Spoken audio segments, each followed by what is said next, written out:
Chapter 12. We left for Washington on the morning of the 6th of September. The truck had come the day before, and we put in a good lot of straw for bedding and a trailer load of grass for food. It was high time we were leaving because the town of Freedom was just about out of grass. We'd used up all the grass for a couple of miles around, I guess. The nights had been cool lately, and Uncle Beasley was kind of sluggish until he got warmed up. The morning we left was gray and misty, and we could barely get the big dinosaur to stand up and follow me to the truck. He was really sizable now. Dr. Zymer's notebook for the day said 10 feet, 6 inches, but it was hard to measure him exactly. His tail was so big. And his weight was 1,140 pounds. We had some big planks resting on the tailgate of the truck for a kind of ramp, but we couldn't get Uncle Beasley to walk up it.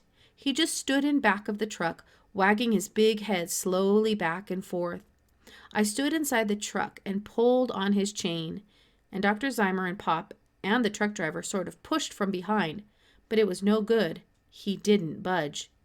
Finally, I had an idea. I went over to Mrs. Parsons' garden and picked a gladiola, and brought that back to the truck. Then I showed it to Uncle Beasley and held it in front of his nose to smell. That sort of woke him up, I guess, and he lifted up his head and lumbered up the ramp into the truck with his eyes on the gladiola. The truck springs sagged as he got in. As soon as he was all the way in, I gave him the gladiola and slipped out the back of the truck. Then we closed up the tailgate and fastened it.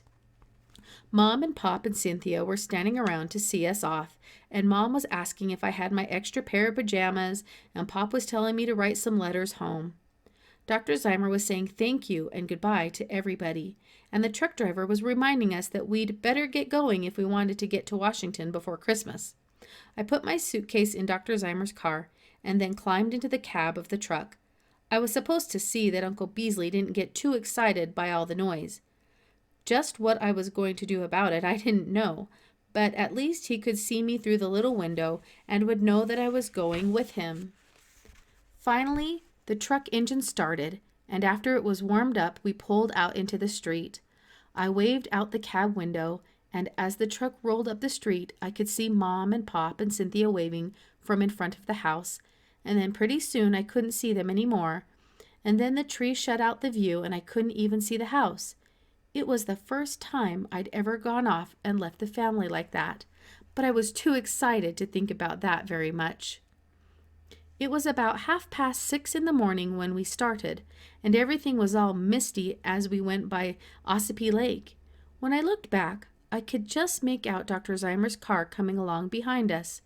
The truck driver's name was Michael Finney, and he told me all the places I ought to go to see in Washington, like the Washington Monument and the zoo.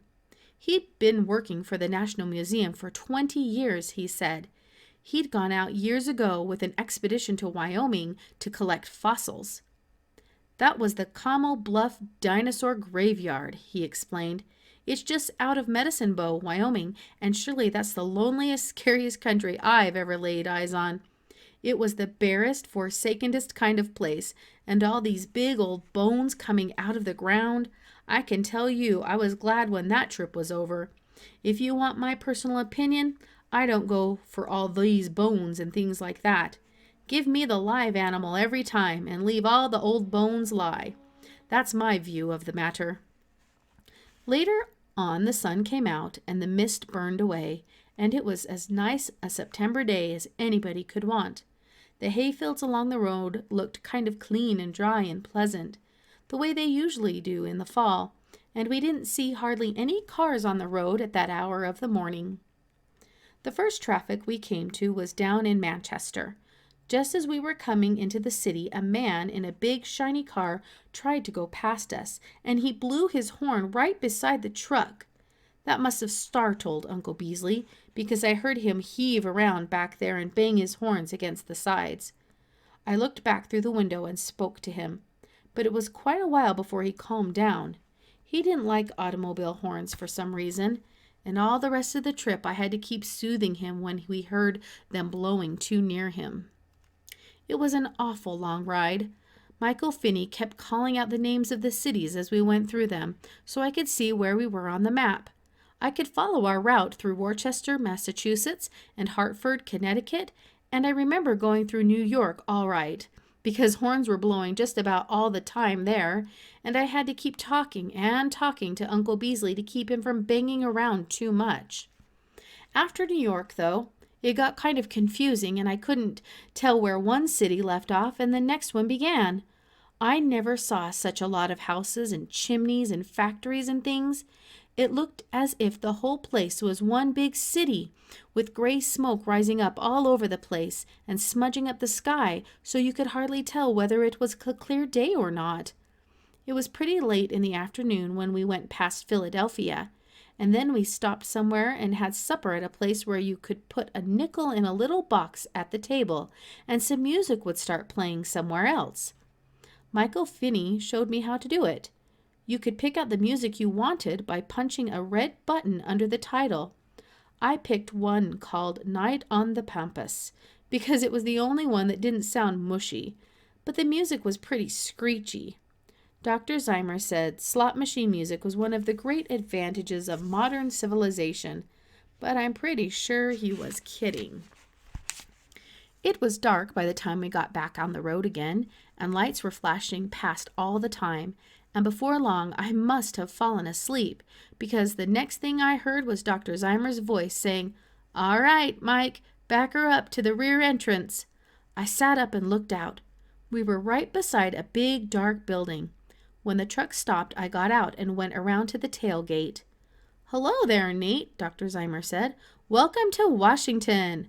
I'm afraid we've kept you up very late."